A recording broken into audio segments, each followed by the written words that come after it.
આપણે આજે અહીં ભેગા થયા છીએ કે નારી શક્તિ વિશે જાણવા માટે, નારીના ગુણગાન ગાવા માટે. તો અત્યારની નારીએ સતયુગમાં જે નારીઓ થઈ ગઈ, દ્વાપર ત્રેતામાં જે નારીઓ થઈ ગઈ, એવી નારી આજે કળિયુગમાં ભાગ્ય જ જોવા મળે છે. ભાગ્ય કદાચ 100% 1%. કારણ કે મેં કહ્યું હતું કે સમયનો પ્રભાવ થાય છે આપણી ઉપર. કળિયુગ તો છે જ,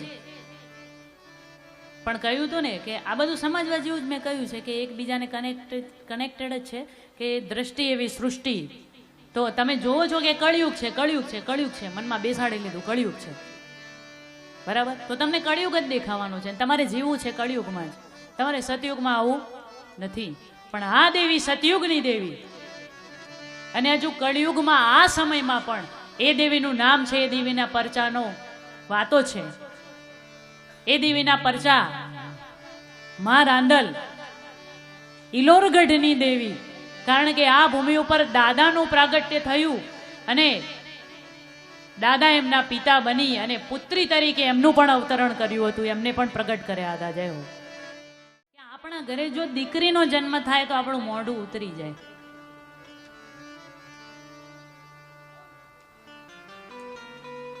મેક્સિમમ એવા છે. હા, તમામની વાત નથી કરતી, આખી દુનિયાની બધાની વાત કરું છું. ઘણામાં એવી ગ્રંથિ હોય છે કે આપણે દીકરો દીકરો દીકરો, કારણ કે દીકરો વંશ વધારે. પણ મા બાપને ન સાચવે તોય આપણે દીકરીનો જન્મ થાય તો આપણું મોઢું ઉતરી જાય, દુઃખ થાય. અને ઘણા તો દેશી ભાષામાં એવું કહેતા હોય કે શું જન્મ્યું એમ પૂછીએ કે ભાઈ તું કે છે પથરો. કયો છો ને, હૃદય પર હાથ રાખીને કેજો પથરો. તો દીકરો શું છે? કોહિનૂર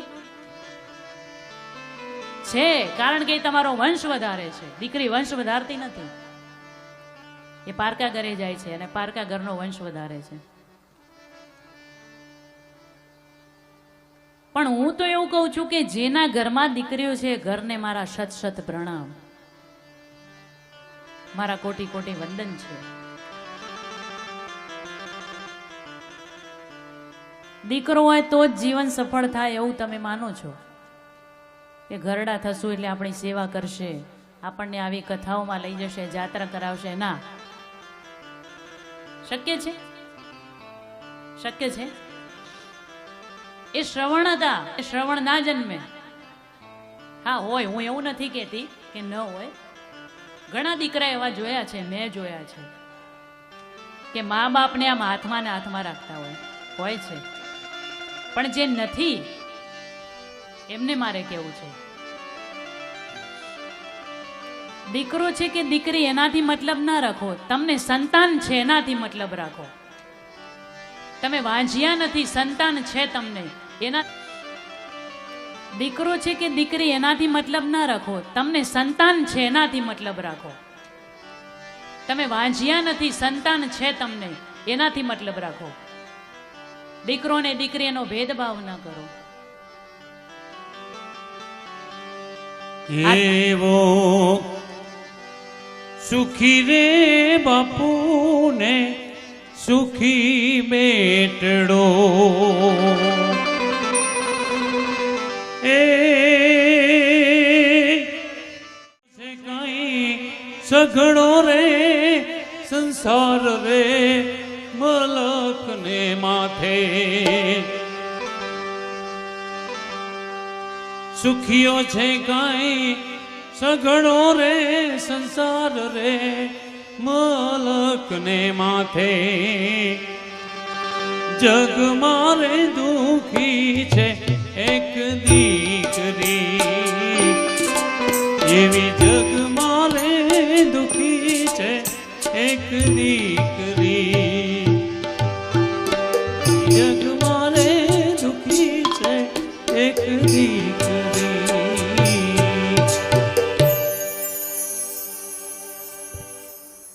આના સમયમાં દીકરો સાચવતો નથી, પણ દીકરીને કદાચ એક ફોન કરી દો, એને પરણાવી દીધી હોય એની સાસરે હોય, કદાચ એક ફોન કરો કે દીકરી તારી માં કે તારા બાપુજી બીમાર થયા છે, તો દીકરી નજીક રહેતી હોય તો ઠીક છે, દૂર રહેતી હોય તો દૂર રહેતી હોય તો એ સમય પ્રમાણે, પણ ત્યાંથી ઘરે આવવામાં જેટલો સમય થાય ને એટલા સમયમાં દીકરી તમારા ઘેર હાજર હોય. આ છે દીકરીનું પાત્ર. એટલે દીકરીને માન આપો.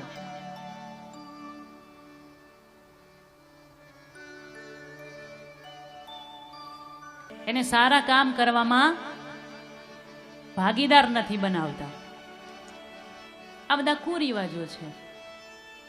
દીકરીને દૂધ પીતી કરવી એ ઘણા વર્ષો પહેલા આ રિવાજો હતા બધા. ભ્રૂણ હત્યા એ પણ અત્યારે થઈ રહ્યું છે. આ બધા કુરિવાજો છે. નારી શક્તિનું સન્માન કરો. અને આ કથા દ્વારા તમને એ જાણવા મળશે કે આ એક નારી હતા, આ એક સ્ત્રી હતી, એક દીકરી હતી, એક પત્ની હતી, એક માં હતી. દુઃખ તો પડવાના જ છે. દેવીને દુઃખ પડ્યા હોય તો આપણે તો એક સામાન્ય માણસ છે ને, તો દુઃખ તો પડવાના જ છે. જન્મ થયો અને આપણું મૃત્યુ થયું ત્યાં સુધી હંમેશા આપણે સુખમાં રહીશું એ તો શક્ય નથી. કારણ કે જેને દુઃખ જોયું છે એને સુખ જોવાનું છે, અને જેને સુખ છે એને દુઃખ આવવાનું જ છે.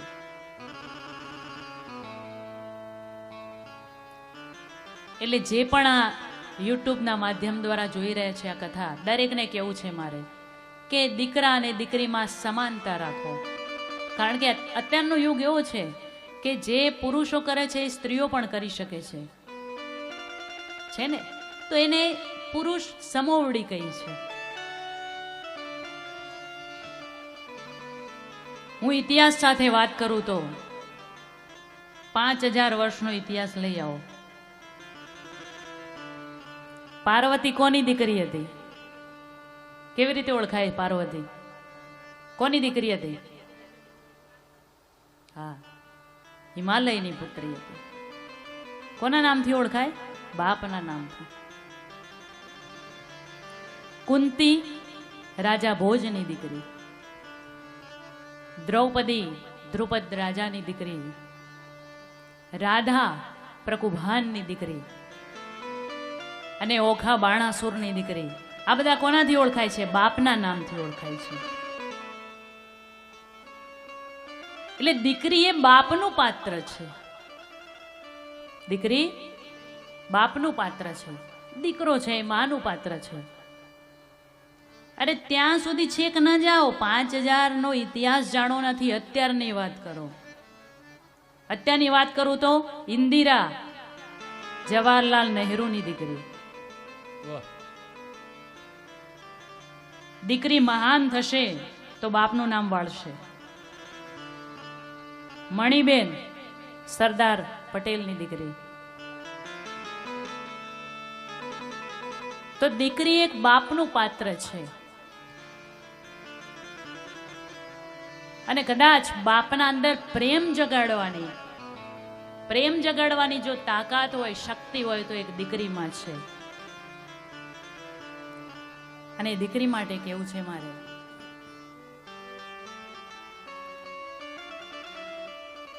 દીકરી મારી લાડકવાઈ, દીકરી મારી લાડકવાઈ, લક્ષ્મીનો અવતાર, એ સુવે તો રાત પડને, જાગે તો સવાર, દીકરી મારી લાડકવાઈ, લક્ષ્મીનો અવતાર, એ સુવે તો રાત પડને,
આજ મારા મા બાપ અહીંયા બેઠા છે, મારા મા બાપ અહીંયા બેઠા છે સામે, અને એ મારી કથાનું શ્રવણ કરી રહ્યા છે.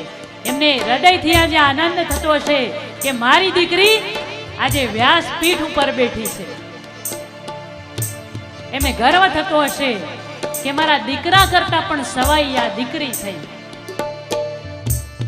તો એ ગર્વ આપણે લેવો છે કે આપણી દીકરીને આપણે એટલું સંસ્કાર આપીએ, એટલું શિક્ષણ આપીએ કે એ કદાચ તમને હૃદયથી દિવસે ગર્વ થાય અને આમ પ્રાઉડ ફીલ કરીને કહો તમે કે આ મારી દીકરી છે. એક જ ગીતમાં હલકે તારા, એક જ ગીતમાં છલકે તારા, મોતીડા હજાર. દીકરી મારી લાડકી બાઈ, લક્ષ્મીનો અવતાર. એ સુવે તો રાત પડે, જાગે તો સવાર. દીકરી મારી લાડકી બાઈ.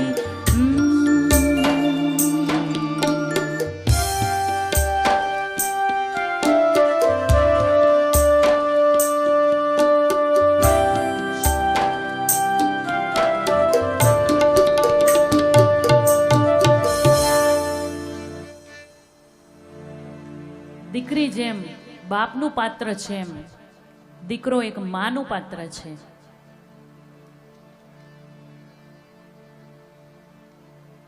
જેમ ગંગા પુત્ર ભીષ્મ, કુંતી પુત્ર કર્ણ, અંજની પુત્ર હનુમાન, જશોદાનંદન કનૈયો, આ બધા એમની માતાના નામથી ઓળખાય છે.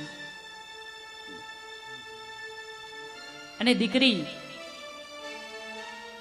એક બાપના નામે ઓળખાય છે.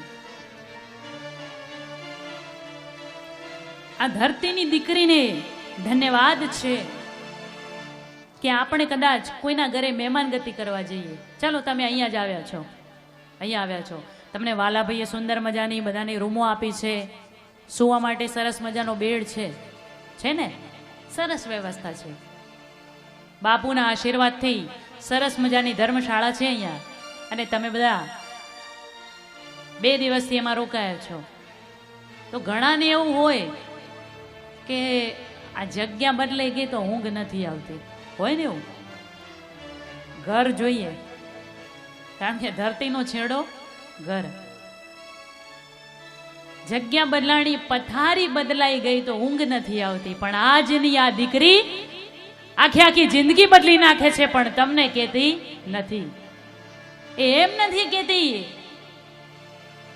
કે પપ્પા મમ્મી મને આ જ ઘરમાં ઊંઘ આવશે, કારણ કે અહીંયા 18 વર્ષ 20 વર્ષ મારા વીત્યા છે, મારું બાળપણ વીત્યું છે, મને પેલા ઘરે નવા ઘરે ઊંઘ નહીં આવે. એવું આજની આ દીકરી નથી કહેતી. એ છે દીકરીનું પાત્ર. સાહેબ, દીકરીઓ તો ખોવાઈ જવા માટે જન્મી છે. કદાચ રસ્તામાં તમે જતા હોય ને તમારું પાકીટ ખિસ્સામાંથી કે પર્સ તમારું પડી જાય તો વર્ષો સુધી તમે યાદ કર્યા કરો, અને જગ્યા આવે તો યાદ. આખી આખી દીકરી આપણે કોઈને પારકા ઘરે દઈ દઈએ છીએ ને, એ આપણે કેમ ભૂલી જઈએ? આખી દીકરીને આપણે ભૂલી જઈએ છીએ ને, આપણે વિસરાવી દઈએ છીએ. આ પણ એક દીકરી છે. આને પણ ભગવાન વિશ્વકર્માએ પરણાવી હતી.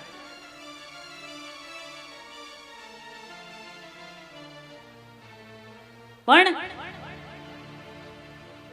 આગળ હું જેમ કહું એમ તમને ખબર પડશે આ કથામાં કે એક બાપની ફરજો શું છે ને કે દીકરીની ફરજો શું છે, કે એ સમયે ભગવાન વિશ્વકર્મા એક પિતા તરીકે શું કર્યું હતું અને મા રાંદલે એક દીકરી તરીકે. યાદ રાખજો, તમે દીકરાને સુખડનો ટુકડો કહો છો તો હું દીકરીને કસ્તુરી કહું છું. જેમ અગરબત્તીને સળગાવો, ધૂપ સળી તો એ પોતે બળે છે પણ આખા વાતાવરણને સુગંધીમય કરી દે છે. એમ દીકરી પોતે ભલે ગમે એટલી તકલીફો વેઠે પણ 2 કુટુંબને સુખી રાખે છે, એનો પિયર પક્ષ અને સાસરી પક્ષ બંનેનું માન રાખે છે.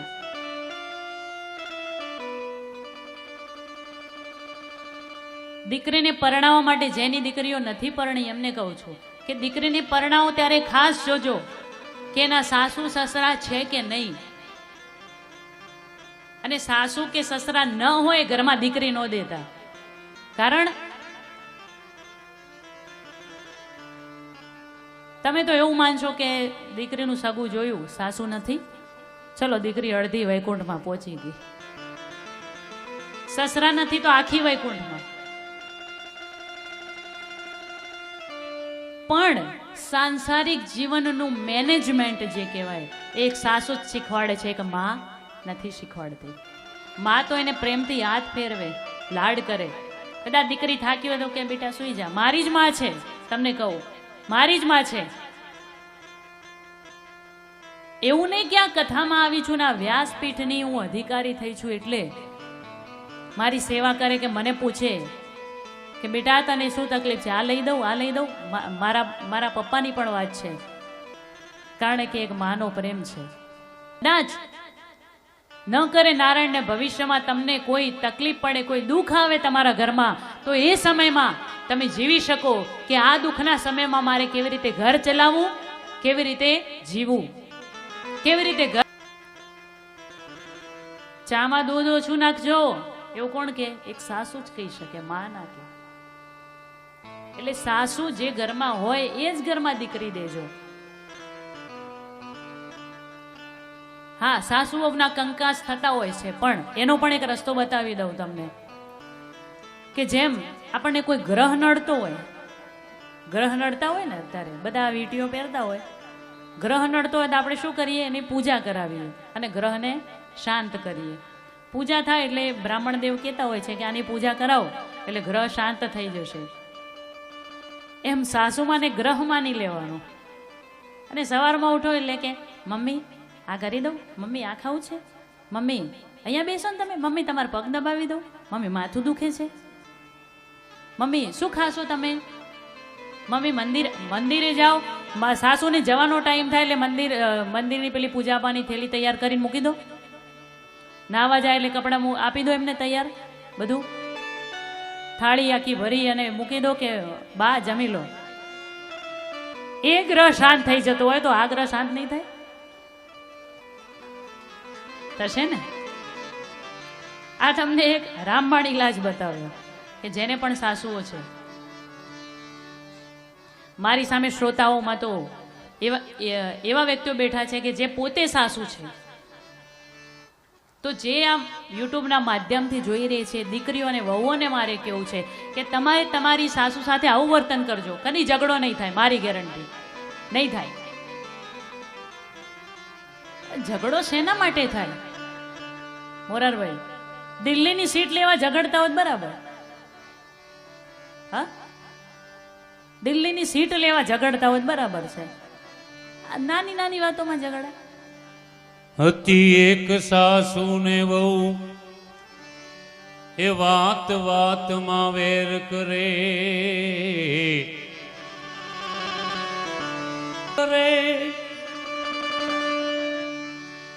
વહુ જો એક ભૂલ કરે તો સાસુ 3 ના 13 કરે.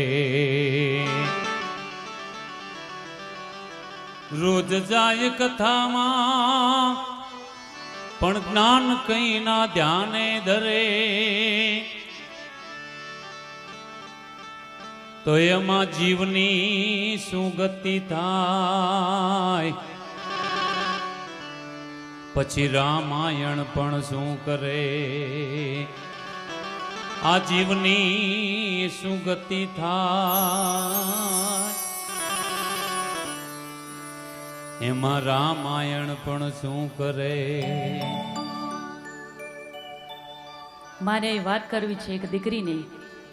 આ આપણી બધી સાંસારિક વાતો હતી, પણ મારે વાત કરવી છે માં રાંદલની, કે માં રાંદલ પણ એક દીકરી થઈને અવતર્યા હતા. જોજો તમે કે હાલ મેં તમને કહ્યું કે દીકરો દીકરો દીકરો જરૂરી છે, એવું બધા માનતા હોય છે, અને ભ્રૂણ હત્યા ના અપરાધી બને છે, પાપ કરે છે, કે દીકરી નથી જોઈતી. વિશ્વકર્મા ખુદ એમને પણ દીકરીની ખોટ પડી હતી ત્યારે માં રાંદલને પ્રગટ કર્યા હતા.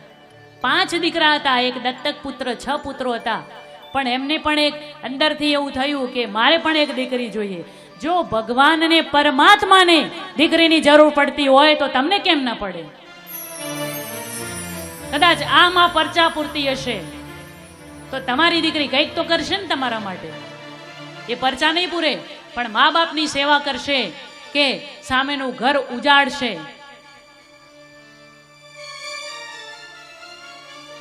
તો એ તમારી દીકરીનો જન્મ સફળ. આજની દીકરીની વાત.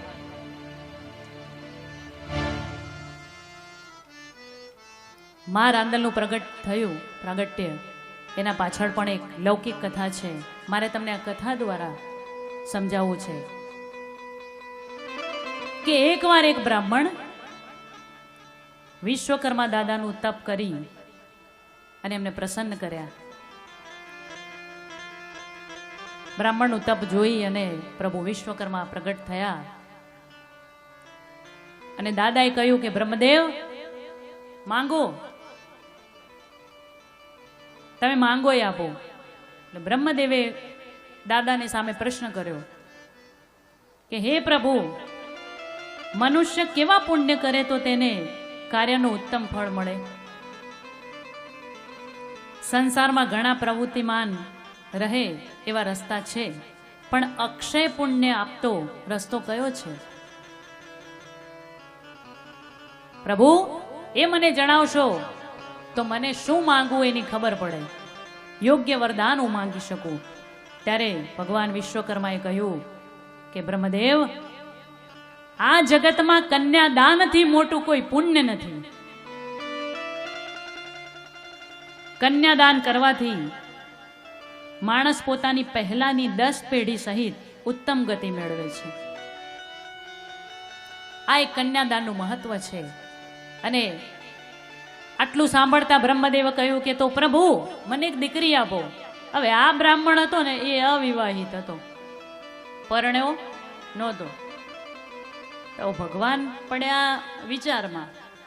એટલે એમ કે બ્રાહ્મણ દેવ, તમે પરણેલા નથી તો મારે દીકરી દેવી કેમ? કારણ કે મંત્ર શક્તિથી પ્રજાતિ ઉત્પન્ન થઈ જતી હતી, પણ હવે એ શક્ય નથી. અને તમે એવા તપ નથી કર્યા, તમે એવા કામ નથી કર્યા કે તમે મંત્રો દ્વારા કોઈ કન્યાને પ્રગટ કરી શકો. તમારું એટલું પુણ્ય નથી. તો તમે એક કામ કરો, પેલા એક પત્ની માગી લો, એક પત્ની માગી લો, પછી દીકરી થવાની જ છે. દાદાએ આવું કહ્યું. એટલે બ્રાહ્મણ કે પેલા એક, પછી બીજી, પછી ત્રીજી, એવી અનેક ઉપાધિઓમાં પડવું પડે. મારે આવી ઉપાધિઓ હરવી નથી. એ સમયની વાત છે. એ આ ભાઈઓ ચિંતા ન કરતા, એ વખતે બધા ત્રાહિત તો હતા જ. આ 2 પતિ પત્ની ઝઘડતા હતા. એમાં પતિ કંટાળ્યો કે મારે ઘેર નથી રહેવું, જ્યાં હું તો આ હાલ્યો બધું થેલા બેલા મારું લઈ અને હું તો બાવો બની જવાનો. આમ કરીને બીજા ગામમાં પેલું ભગવા પહેરી અને નીકળી પડ્યો કે મારે ઘેર આવું જ નથી, હવે જા તારા કંકાસી, હું કંટાળી ગયો છું. આવું બોલીને ભાઈ નીકળી ગયો. હવે બન્યું એવું કે એક બીજા ગામમાં એક પટેલ ને પટલાણી રહેતા.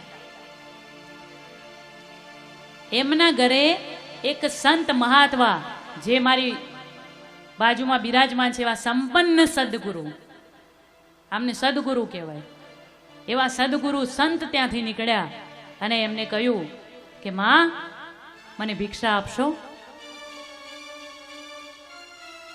હવે બેને કહ્યું કે હા બાપુ, આવો ઘરમાં. હવે અંદર આવતા હતા ને રસ્તામાં એક લાકડાનું સાંબેલું પડ્યું હતું. હવે એનો પગ, સંતનો પગ હતો જે સાધુનો, એ પગ સાંબેલાને અડી ગયો. એટલે સાંબેલું આખું સોનાનું થઈ ગયું. બેન તો ખુશ થઈ ગયા. અને એટલામાં જે સાધુ હતા એ ભિક્ષા લઈને નીકળી ગયા. હવે આ જોયું એમને. પછી સાધુ જ્યારે જતા રહ્યા ત્યારે એમની નજર પડી કે ઓહ, આખું સાંભળેલું સોનાનું, તો આ બાપુ હતા કોણ? આખા ગામમાં વાત ફેલાઈ ગઈ અને બાપુને ગોતા ગોત કરે પણ બાપુ મળે નહીં. હવે બાપુને ગોતતા ગોતતા પેલો જે બાપુ થઈ ગયો હતો ને, એ એક ઝાડ નીચે બેઠેલો, એ હાથમાં આવ્યો. કે હા બાપુ મળી ગયા અને આઈને તરત પછી કે હવે એકનું જોયું એટલે આજુબાજુ ગામમાં વાત ફરે તો બાજુમાં શું બહેનોની ટેવ હોય કે એકબીજાને પેટમાં વાત રહે નહીં, આજુબાજુમાં કહી દે. એટલે બીજા બેન હતા કે મારે સાંભળેલું સોનાનું કરી દેવું છે, હું તો ગોતી આવું છું હમણાં જ બાપુને. હવે આ બેન ગોતવા નીકળે એટલે પેલા જે બાપુ ઘરમાંથી નીકળી ગયા હતા ને ઝાડ નીચે બેઠેલા એમ આવી મુદ્રામાં અને ભગવા પહેરેલા એટલે એમને એમ કે આજ મહાત્મા હશે. આજીજી કરી આમ હાથ જોડે, બાપુ મારા ઘરે પધરામણી કરો પધરામણી. હવે એમને બાપુનું કંઈ કામ હતું ને એમને સાંભળેલું સોનાનું કરવું હતું, બીજું કાંઈ કામ નહોતું બાપુ તો ખુશ થઈ ગયા. ઓહો લ્યો આજે ને આજે મને આટલું બધું માન સન્માન. બાપુ તો ખુશ થઈ ગયા અને ચાલ્યા ત્યાં અને પછી કે બોલો એટલે કે બાપુ આ સાંભળેલા પગ અડાડો ને. એ કે કેમ પણ અડાડો તો ખરા. અડાડ્યો ને એટલે કાંઈ થયું નહીં, ના થાય ને, કારણ કે એના માટે તપ જોવે, પુણ્ય જોવે. અને આ તો કંટાળીને આવ્યા હતા, બાવા થઈ ગયા હતા. સોનાનું થયું ને એટલે પેલા બેન કે તમે સાધુ જ છો ને, એટલે કે કેમ લાગતો નથી. એ કે તો આ સાંભળેલું સોનાનું ના થયું. કે તમે સાધુ ક્યારે બન્યા? કે આજ સવારે, આજ સવારે જ બન્યો. એટલે આવું બધું હોય. તો બ્રાહ્મણે ના પાડી કે મારે પત્ની નથી જોતી પણ મારે દીકરી જોવે છે. તો પછી ભગવાન વિશ્વકર્માએ કહ્યું કે જ્યાં હું તને આશીર્વાદ આપું છું કે અહીંયા બ્રહ્મકુંડના કિનારે બેસીને તું તપ કરજે, નિત્ય મારું સ્મરણ કરજે, અને એક દિવસ એવો આવશે કે આ વિશ્વકુંડના કિનારેથી તને એક કન્યા મળશે અને એ કન્યાને તારી દીકરી કરીને ઘરે લઈ જજે અને એનું કન્યાદાન યોગ્ય બ્રાહ્મણ સાથે કન્યાદાન કરી અને કન્યાદાનનું પુણ્ય મેળવજે. આટલા આશીર્વાદ આપી અને ભગવાન અંતર ધ્યાન થઈ ગયા. સમય વીતતો ગયો અને એકવાર એવું બન્યું કે દેવલોકમાં જે પેલી અપ્સરાઓ હોય ને એમાંથી એક મનહરચંદા નામની અપ્સરા, અને એને કોઈ ઋષિનો એવો શ્રાપ મળ્યો કે જા તું પૃથ્વી લોક ઉપર થઈ જઈ અને ગાય બનીને ભટકજે. દરેક પુરાણોમાં અલગ લખ્યું છે, કોઈમાં ઘોડી લખ્યું છે, કોઈમાં ગાય લખ્યું છે. જ્યાં તું ગાય થઈને અવતરે અને ફરજે, આ તને મારો શ્રાપ છે. હવે ગાય ફરતી હતી, આ જે અપ્સરા હતી એ ગાય બનીને વિશ્વકુંડના કિનારે આવી અને ભૂલથી વિશ્વકુંડનું પાણી એના ઉપર પડી ગયું અને ફરીથી અપ્સરા બની ગઈ. આ વિશ્વકુંડના પાણીનો પ્રતાપ છે. કાલે આપણે બધા એમના દર્શન કર્યા વિશ્વકુંડના, સૌએ જળ લઈને માથે ચડાવ્યું. તો હું ભગવાન પ્રભુ વિશ્વકર્માને પ્રાર્થના કરું કે જેને પણ તમારા જળનું આચમાન કર્યું છે એમના તમામના દુઃખ દૂર કરી દેજો દાદા. અને આ કન્યા ફરીથી એવી પ્રગટ થઈ ગઈ અને એ ત્યાં, હવે અપ્સરાઓ તો કેવી એકદમ સુંદર લાગતી હોય ને, તો હવે સૂર્યલોકમાંથી જ્યારે સૂર્ય ભગવાન ભ્રમણ કરી રહ્યા હતા ત્યારે આ નજર અપ્સરા પર એમની નજર પડી અને એમનું વીર્ય સ્ખલન થયું. સૂર્ય ભગવાનનું વીર્ય સ્ખલન થયું અને એનું જે ટીપું પડ્યું એ આ ધરતી પર પડ્યું ને એમાંથી એક કન્યા પ્રગટ થઈ.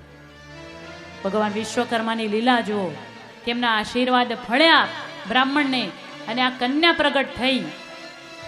એ આ બ્રાહ્મણ દેવે એક દીકરી તરીકે સ્વીકારી અને એના યોગ્ય બ્રાહ્મણ સાથે યોગ્ય સમયે એના લગ્ન કર્યા. અને જ્યારે લગ્ન થઈ રહ્યા હતા ત્યારે એક બ્રાહ્મણ એક ગરીબ હતો, તો એક લાકડાનો મંડપ બનાવેલો ને ફૂલ લગાડેલા ને, અને જ્યારે એને કન્યાદાન કર્યું, કહેવાય છે કે આ જન્મનું પુણ્ય કરેલું તમને આ જ જન્મમાં મળે છે અને કદાચ પાપ કર્યું હોય તો આ જ જન્મમાં તમે ભોગવશો. તો જેવું એને કન્યાદાન કર્યું તરત જ આખો લાકડાનો મંડપ સોનાનો થઈ ગયો અને ફૂલ લગાવેલા હતા ત્યાં હીરા અને રત્નો જડાઈ ગયા. તરત જ બ્રાહ્મણને કન્યાદાનનું પુણ્ય મળી ગયું. આ છે કન્યાદાનનો મહિમા, આ કન્યાદાનનું પુણ્ય છે. અત્યારે બધા ઘણા દીકરીને સામેથી પૈસા લઈ જે તે વ્યવહાર લઈને પછી દીકરી પરણાવતા હોય છે. આ ભૂલ ના કરતા, કારણ કે આ કન્યા વિક્રય થયો.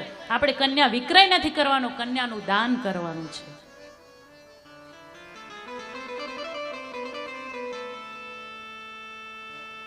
કન્યાદાન થઈ ગયું. એમાં ભગવાન વિશ્વકર્માને 5 પુત્રો, એમને આ જોયું એટલે 5 પુત્રોને અંદરથી મનથી એવી ઈચ્છા થઈ કે પિતાશ્રી બ્રાહ્મણને જો કન્યાદાનનું પુણ્ય મળતું હોય તો અમારે પણ જોઈએ છે, પણ અમારે બેન નથી, અમારે બેન નથી,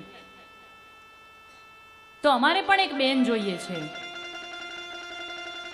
તો ભગવાન વિશ્વકર્માએ દીકરાની આવી 5 પુત્રોની આવી વાણી સાંભળી અને દાદા એવા આશીર્વાદ આપે કે તમારા મનોરથ જરૂર પૂરા થશે. કન્યાદાનનો પ્રસંગ આપણા ઘરે જે કન્યાદાનનો પ્રસંગ ઉજવાશે એ કોઈ સામાન્ય પ્રસંગ નહીં હોય, અને આપ જેને બહેન તરીકે પામશો એ સાક્ષાત આદશક્તિનું સ્વરૂપ હશે. અને પછી વિશ્વકર્મા ભગવાને આકાશ તરફ 2 હાથ કરી અને આદશક્તિ માં જગદંબાની સ્તુતિ કરી.